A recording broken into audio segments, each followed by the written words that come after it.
Kitundu huyu munayemwona sio wa kawaida. Nakumbuka siku nilipofika hapa nyumbani, mama akafukuza Kitundu eti ana mazungumzo na mimi. Kitundu anasema, kwa nini unanifukuza? Ijapokuwa mimi ndo wa mwanaume humu. Nikacheka kwa kweli, leo inaona umuhimu wake kama mwanaume. Anajua kunisemea maneno kama mshale wa chuma, na hapendi niolewe huku kijijini. Na mimi pia sitaki kuolewa huku kijijini kote. Jina langu wanalitamka asubuhi hadi jioni, stori zangu hazikauki.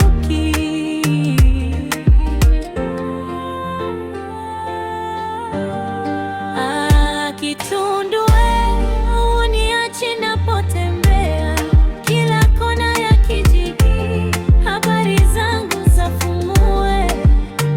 Kitundu wewe sio wa kawaida, unanisemea sana mpaka dunia inajua.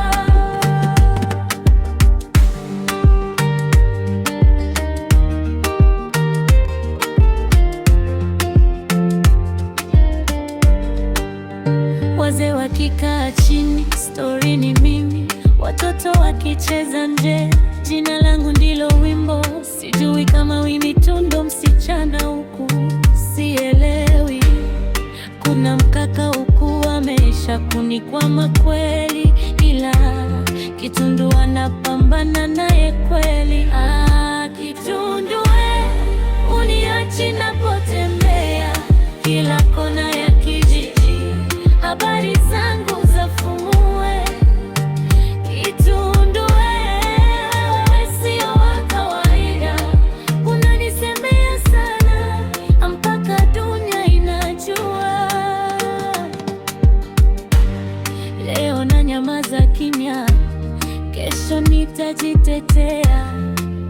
Maneno si risasi, lakini yanaweza kuua. Kijiji kitajua kweli, sio uongo wa mitaani. Heshima ni bora kuliko kusema na ovyo. Kitundu nikikuona bado nakuona binadamu, lakini tafadhali pambana ili niheshimike kwa mtaa. Sio kila unachopenda ndo lazimishe kweli. Bila Kitundu ningebakwa mimi. Nataka tungane bega kwa bega, tujenge kijiji chetu. Kitundu acha kunisemea heshima